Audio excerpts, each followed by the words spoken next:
So good morning everyone. My name is Lalit Soni and I welcome you all in this live session by Drishti IAS. As usual, we'll be taking a look at today's Indian Express and we'll be taking some few or you can say important articles from your newspaper. Other than that, today's day is important. Our budget is going to be announced today. So I guess it must have started by now. So I would recommend that you should go through that speech, okay? Because in that particular speech, our finance minister might give you some idea about the schemes government is taking forward with, or otherwise also they will be giving you a you can say review of last 5 years 10 years, okay? So basically they will be talking about their government's policies over there. Other than that, they will be talking about few estimates, etc. So that speech will be important. Other than that, president's speech before the session would be important for you, so go through that as well, okay? So let's start with today's session. So in today's Indian Express, we will be discussing these 5 articles, but important are President's address. As I told you, this address becomes important for you. Okay, so there is one article regarding this, so we'll be talking about that. And then court allows puja inside Gyanvapi. So the district court of Varanasi has decided to go ahead with the worship inside the cellar in the Gyanvapi complex. Okay, so this particular cellar we'll be talking about. Okay, and then public examination bill. You must have heard that there are various kind of malpractices going on in the state PCS level examination, or when we are talking about SSC, NEET, etc. So regarding that, government has taken cognizance of that and they are saying that they will be putting forward a bill in the parliament in the next few days, that is public examination bill, prevention of malpractices. Okay, so we'll be talking about that, though the full details are not yet available, but we'll be going through that particular article. Then there is the article related to RBI's action against Paytm payment banks. Okay, so you know that Paytm is a finance tech, or you can say fintech company. So basically RBI has given some guidelines earlier related to few things, but the thing is they could not comply with that, and this issue actually came forward in 2018 and then 2022 as well, and now recently as well. So RBI has taken an action against Paytm Payments Bank. So we'll be talking about that particular action and what will be the implication of that action on the customers which Paytm has right now. Okay, then some international affairs, and there will be one or two article for your own read. That one would be related to this Gyanvapi, because we have discussed this Gyanvapi again and again, so I will not go into details of it, but if you want you can read that article. Okay, so now coming to the front page of the Indian Express. So here one more opposition leader falls ED arrest Soren for money laundering. He quits as Jharkhand CM. So basically Jharkhand's ex-CM Mr. Soren has found somehow arrested by the ED for their money laundering cases. Okay, so that is we have discussed ED yesterday, so I will not go into details of it, but the thing is this is a political issue. Okay, or you can say some charge has been put forward on Mr. Soren. But the thing is here, role of ED should be important for your exam point of view. What is the current scenario? What are the trends in the politics right now? How ED is being politicized? All these things will be important for you. Okay. Then coming back to the other article, that is district court allows puja inside cellar at Gyanvapi complex. We will take this article in our detailed discussion. Okay. Now moving further, we will be starting with the practice question which was given to you in the last class. Okay. So what is the primary goal of bio-rescue project? We have talked about this bio-rescue project with respect to northern white rhinos.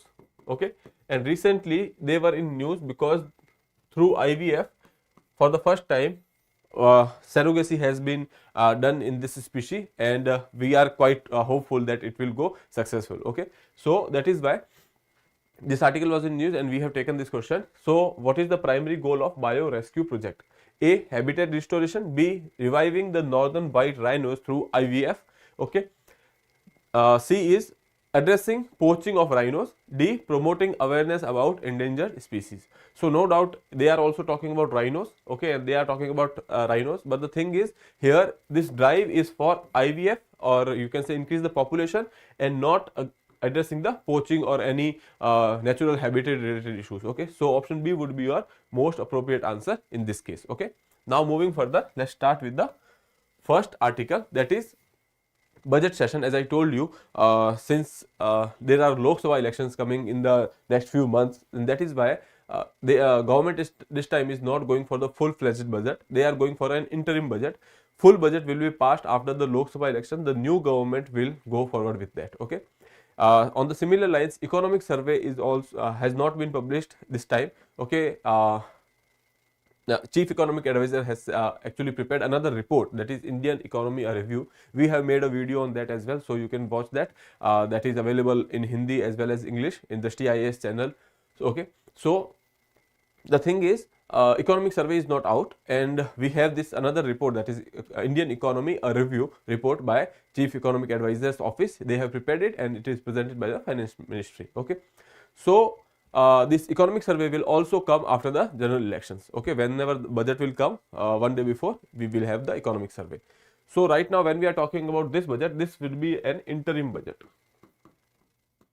Other than that, when we are talking about the first session of any year, president's address will be there. Okay, so considering that, here also president has given some address. So let's see what they have talked about here. Most of the time what president does is that in that particular speech they talk about achievements of the government. Okay, whatever the government of that particular president has achieved in that particular let's say 1 year or 5 year. Okay, so in this also there are focus on two things. Okay, that is, one was Ram temple, second was section 377.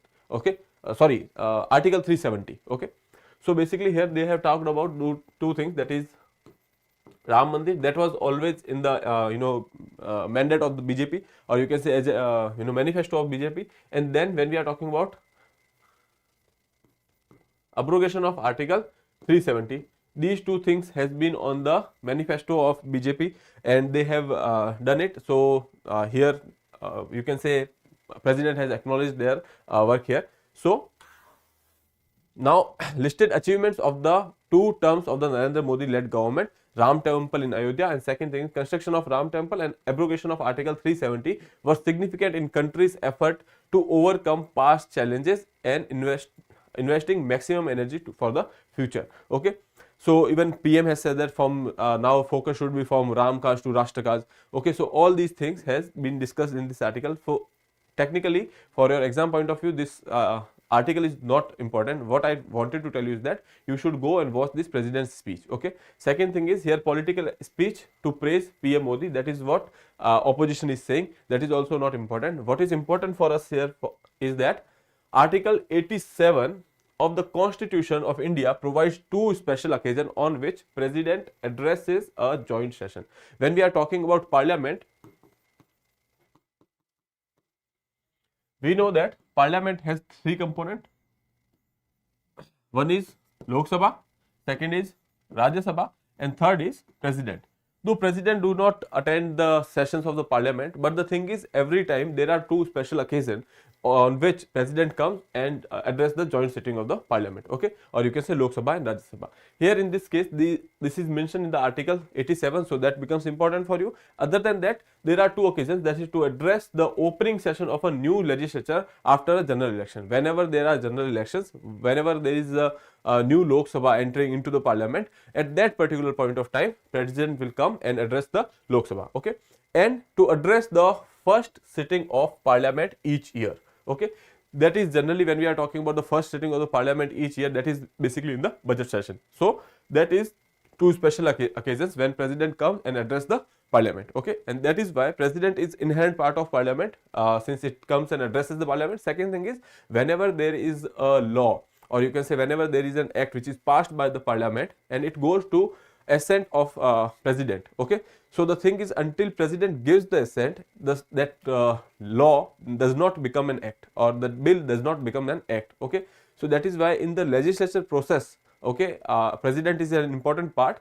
And when we are talking about the working, or you can say job of the parliament, that is to legislate, and that is why president is also considered to be part of your parliament. Okay, now moving further, article 2nd of the day, that is related to your Gyanvapi issue in the Varanasi. Okay, so we have this site in Varanasi, there is a Gyanvapi mosque. Okay, and that site around that particular area is contested because the some communities, let's say Hindus, are saying that that particular mosque is raised over an Hindu structure. Okay, and these are demands that they should be given that particular area back. Okay, so now district court, that matter was in the district court, that then there was this survey which was to be done by the Archaeological Survey of India, and Archaeological Survey of India has given their report recently, and they have said that there are certain evidence which suggests that there have been or there had been a Hindu structure that at that particular site. Okay, because inside of the mosque they have inside that particular complex, when we are talking about, so they have found various inscriptions, they have found various sculptures which suggest that there was at some point of time in history there was a Hindu structure. Okay, we have found sculptures of Vishnu, Krishna, even we have got Sivlinga from that particular area. So that is why we are Hindu community is suggesting that, or they are claiming that this particular area was Hindu temple in the history, and at the time of Aurangzeb, or during the reign of the Aurangzeb, he has ordered demolition of few Hindu structure, and that particular temple or structure was one of them. Okay, so let's see. District court allows puja inside cellar at Gyanvapi complex. So there is this cellar. Okay, that cellar is called Vyas Ji ka Tehkhana. Okay, so Vyas Ji ka Tehkhana is in the Gyanvapi complex.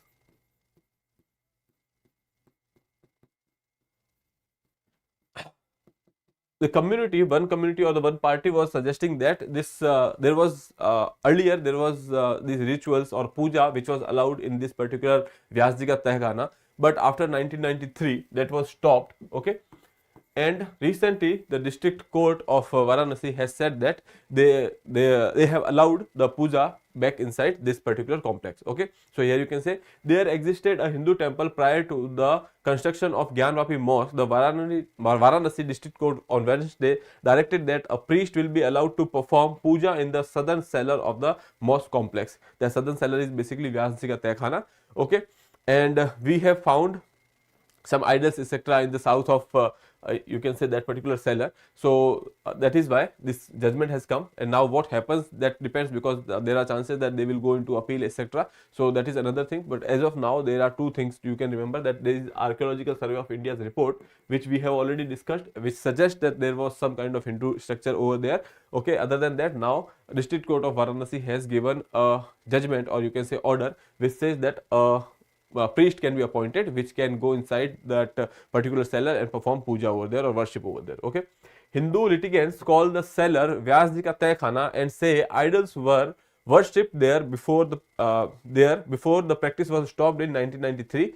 It is in the southern part of the Gyanvapi mosque complex.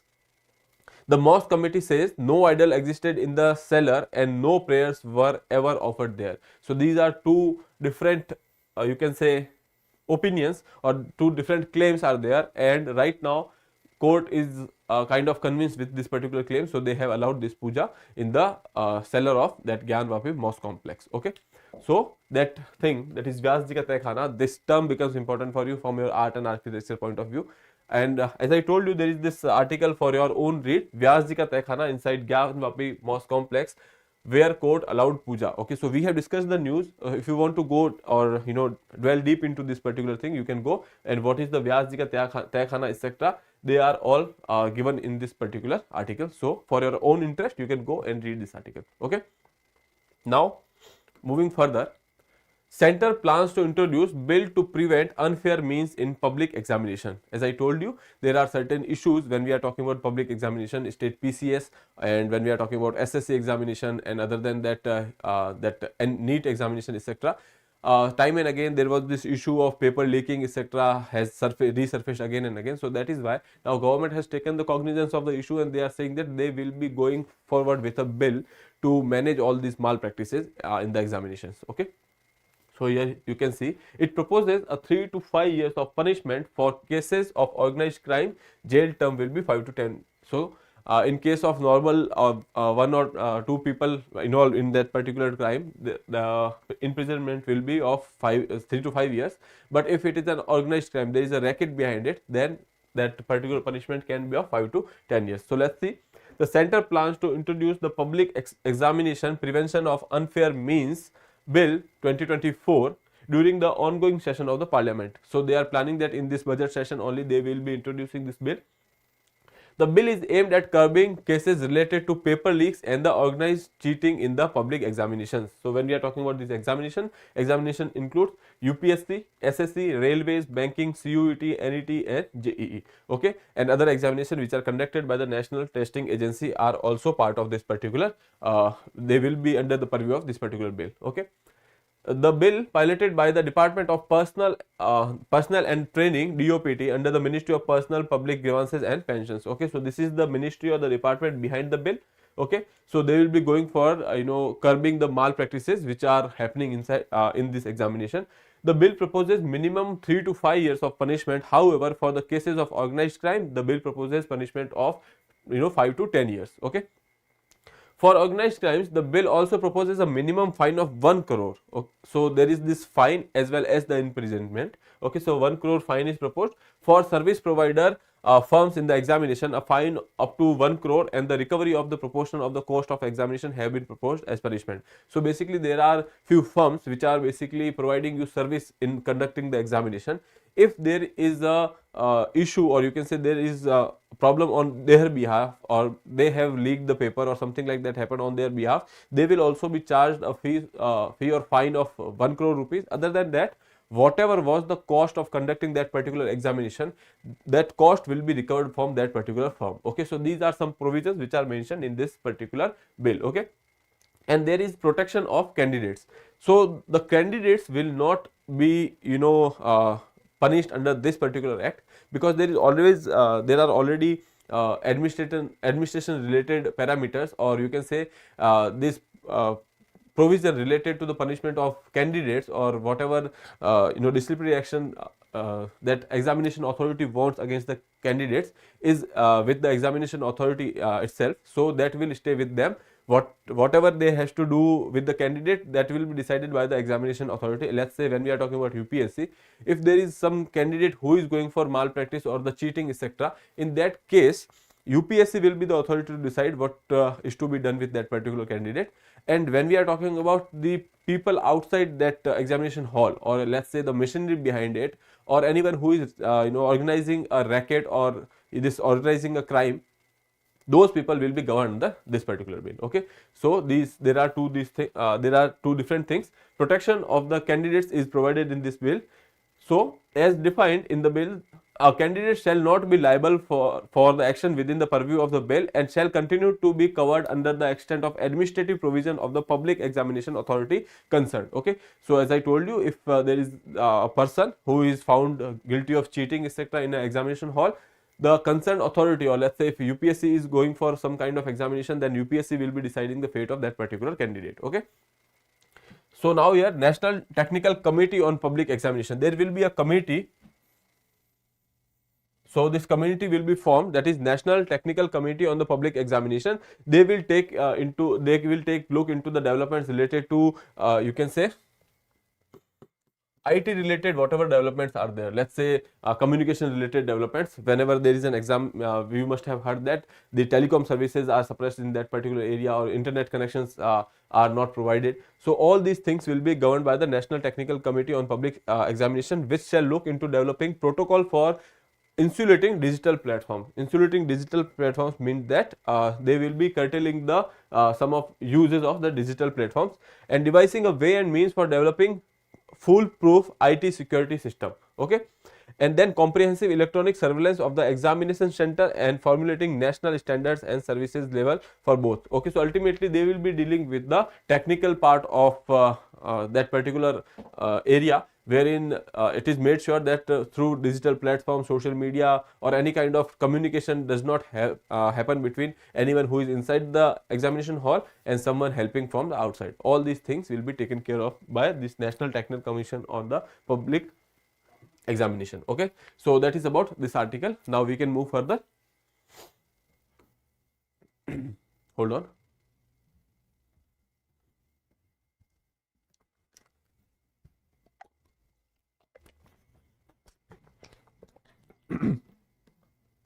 So RBI's action against Paytm payment banks. So what are the causes behind it? All these things we'll be discussing in this article. Mostly what happened, RBI has given some guidelines to all these payment banks, etc., and they were hoping that they will be complying with these guidelines. Okay, but recently this Paytm in 2018 and then afterwards in 2022 also, they did not actually complied with the guidelines which is given by the RBI, and RBI had this concern related to the Paytm's association with their parent company, that is ultimately they have some Chinese link. Okay, other than that, there are issues related to the KYC. Okay, so when we are talking about KYC, know your customer norms, so Paytm has more than 100 million people on KYC. Okay, so when you are going for the KYC, you are basically having some kind of data. So Paytm is having that much data. Now concern is that Paytm, our concern is that if they share this data with their parent company that is having Chinese connection, so that would be threat to us. Okay, so all these things have been covered. So let's take a look. Reserve Bank of India on Wednesday barred it from offering all of its core services including accounts, wallets from March. Okay, so till February 29 you can use Paytm payment banks, and after that Paytm payment bank might not take or give you services. But here one catch is there, those people or those customers who are already having some kind of deposit or the current account, savings account with the Paytm payment bank, what about that?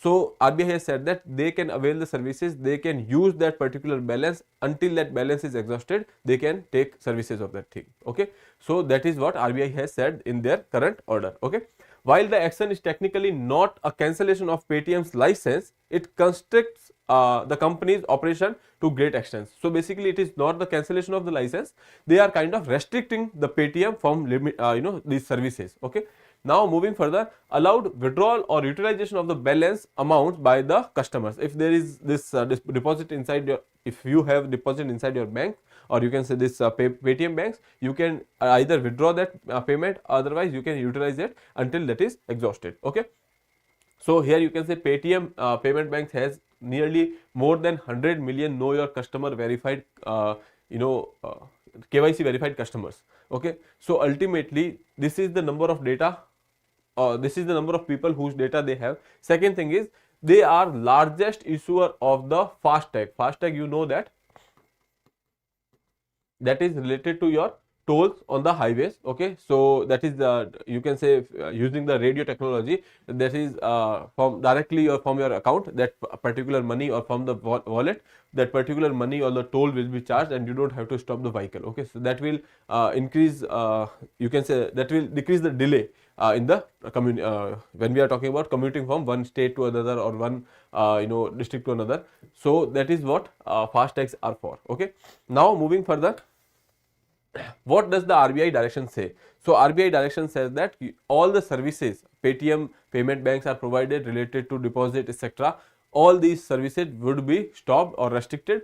So now Paytm banks cannot accept deposit or top-ups in any customer's account, prepaid instruments and wallets, FASTag, National Common Mobility Card, NCMC, etc. All these things are now restricted. They cannot provide such services, though they did not talk about anything related to the mutual funds, etc. Okay, and that is because persistent non-compliance and the material supervisory concerns. Okay, so basically whatever guidelines are given by the RBI, they did not comply with that, and because of which RBI has gone for certain action. Okay, and what about the customers' money? As I told you, they can withdraw it until their balances are exhausted.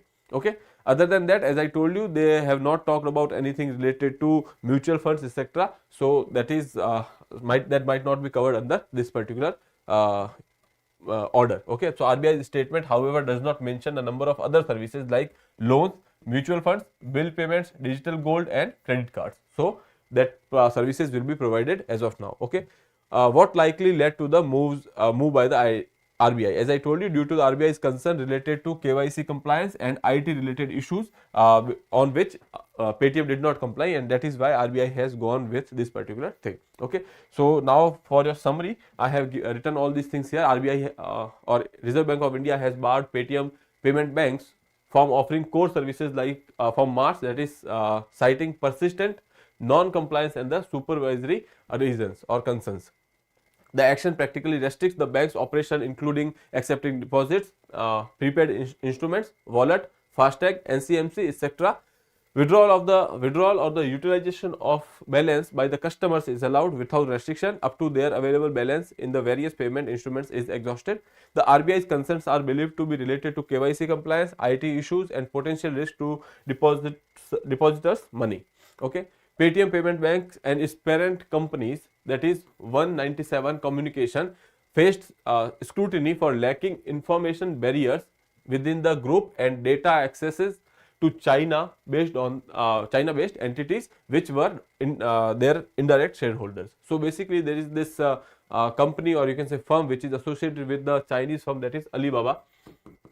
Okay, and now this 197 Communication, that is the parent company behind Paytm. Okay, so basically here sorry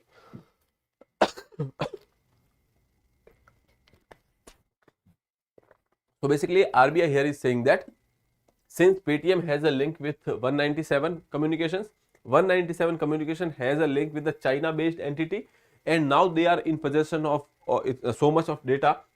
And when we are talking about information barrier within the you can say group, this group of companies, they have lack of barriers within the group, and since there is a lack of barrier, they might exchange data with them, and that is why that is a cause of concern for RBI. Okay, and then Antfin, this is the company which is associated with the Alibaba, and Alibaba is a Chinese firm, has been reducing its stake in 197 Communication, but still holds, that is 9.89 stakes as of December 31. Okay, so they are, you can say, indirect shareholders, and they have this nearly 10% of the shareholding. Okay, this is not the first regulatory action against the Paytm Payment Banks. In 2023, October 2023, a fine of 5.39 crore was imposed. In March 2022, even in 2018 also, they have been under scrutiny for some reason. Okay, so that is why after all these incidents, RBI has taken this particular action. Okay, now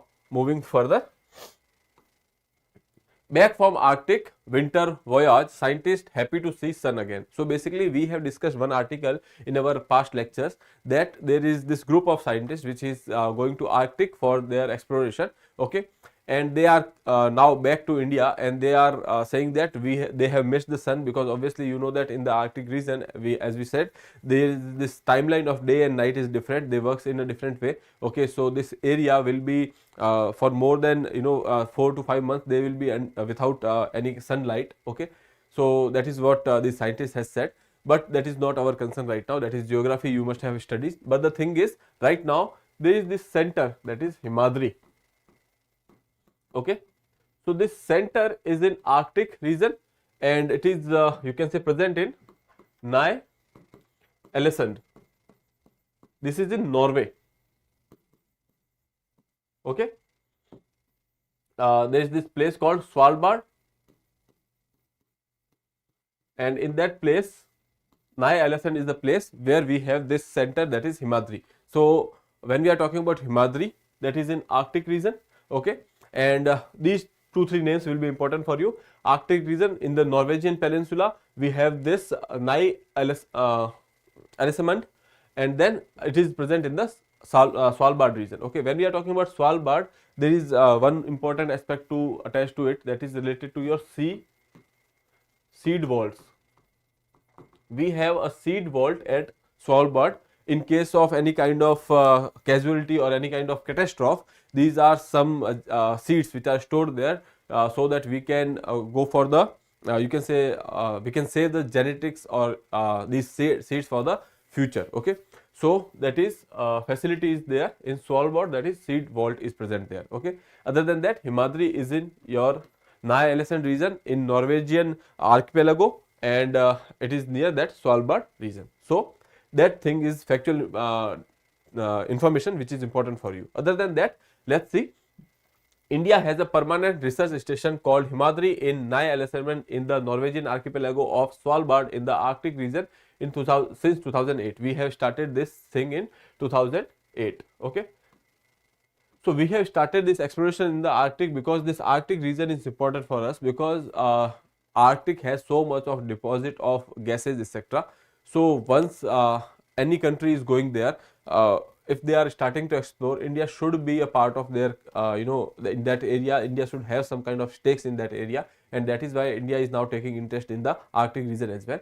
Other than that, when we are talking about our connection with the far east of Russia, India is trying to build some kind of infrastructure in the far east portion of the Russia, and we are investing over there. Why? Because that is also part of Arctic region, and that is why that becomes important for us. Okay, moving further.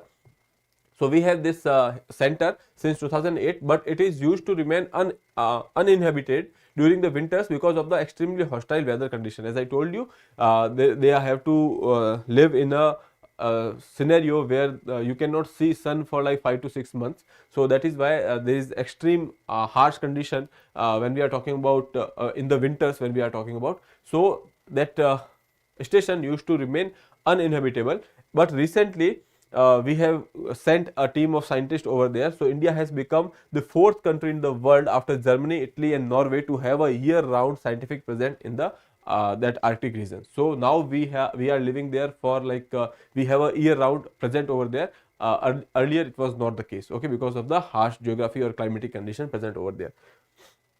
The place is barely 1200 kilometers from the North Pole. This year, however, India decided to make the station operational throughout the year. Okay, so there are now 4 countries, that is India,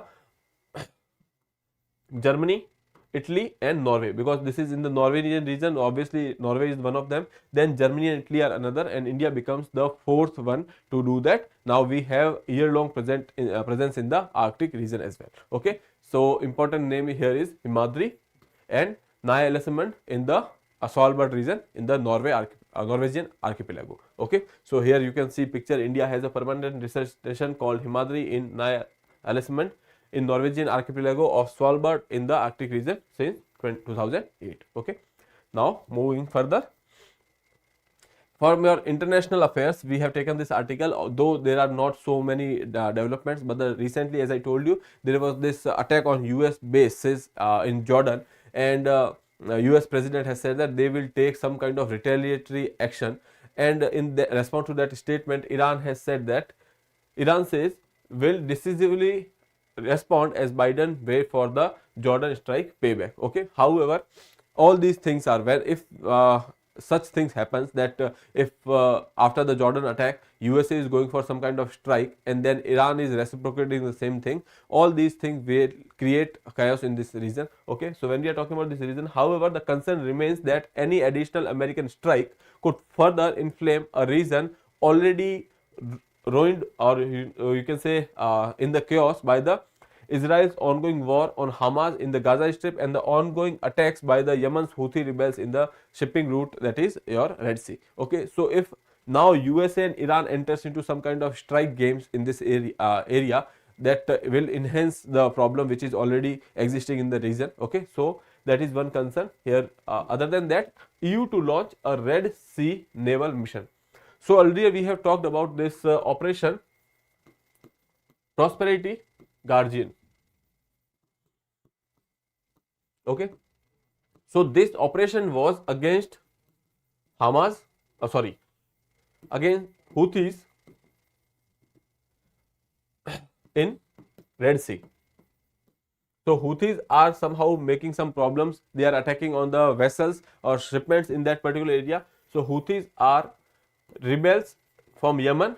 They are supported by Iran. Okay, so against them USA has come up with some alliance, USA with some countries, they have started this operation Prosperity Guardian.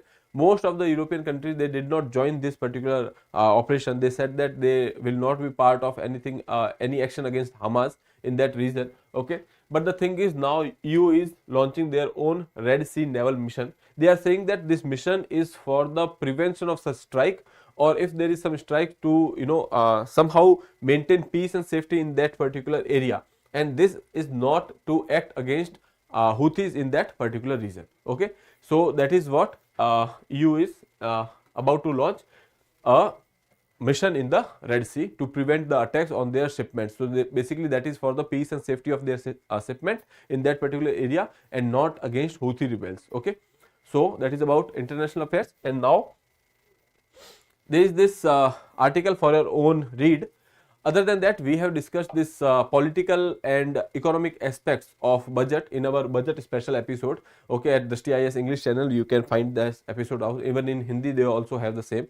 Okay, but the thing is, before going ahead, before reading the budget today, if you have some idea about it, so that would be better. So this article is in the Indian Express explanation section. So I have taken this for your own read. Other than that, I'll tell you a few things that I told you that we are going for the interim budget this time, and government will go for the full budget in the after general elections. Okay, and government's achievement over past years and the decade, that will be discussed in this interim budget. Okay, how money comes and where it goes. So basically in budget there are few components which becomes important.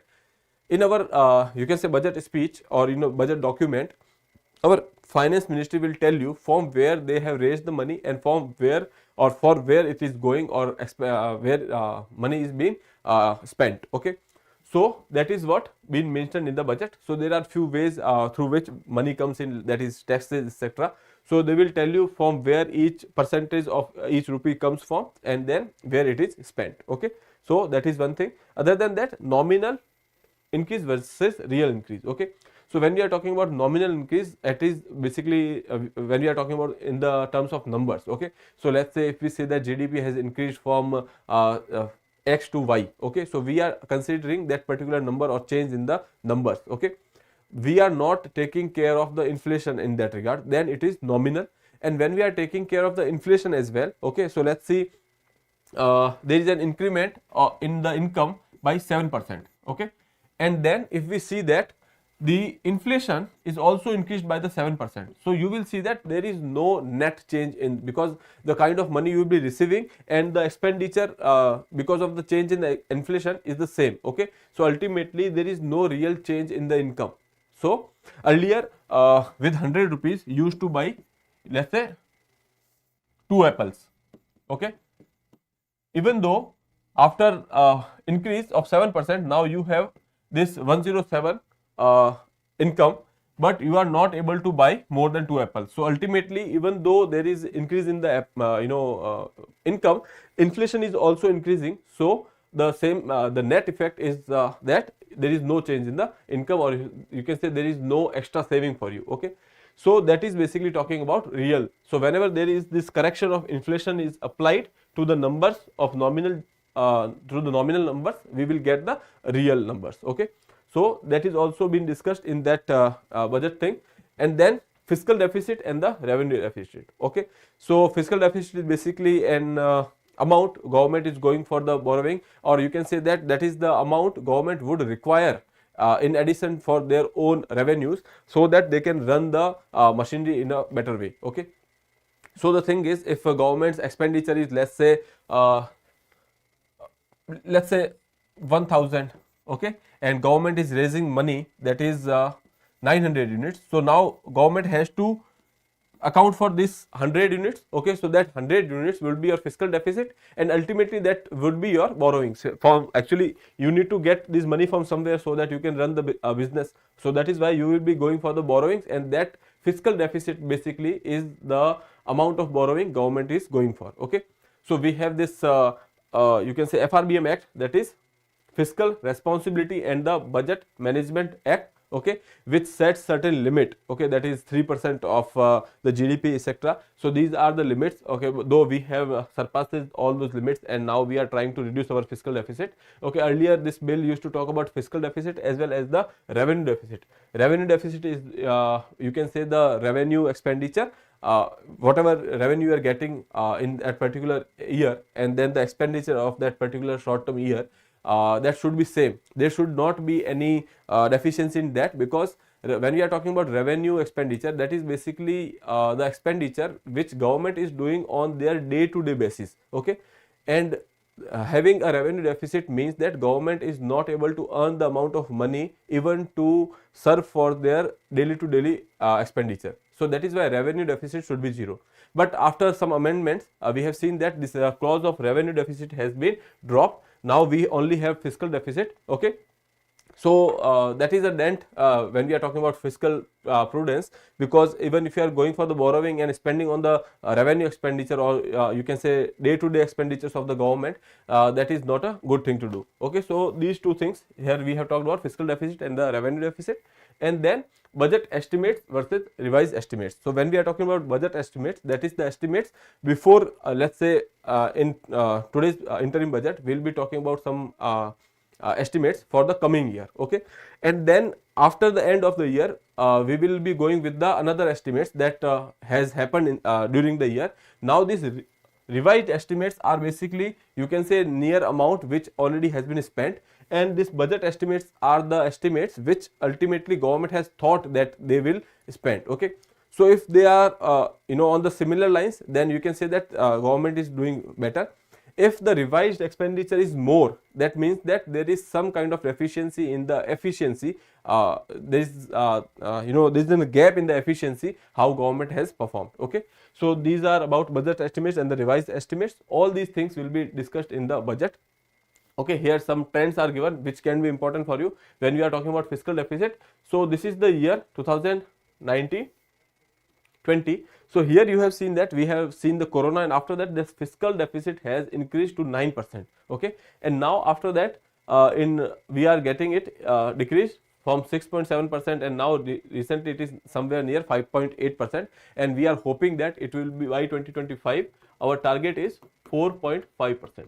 Okay, so that is about this article. Other than that, there are few schemes and the expenditure of the government, their trends are given, so you can have an idea about that. Okay, so you can go and read this article on your own.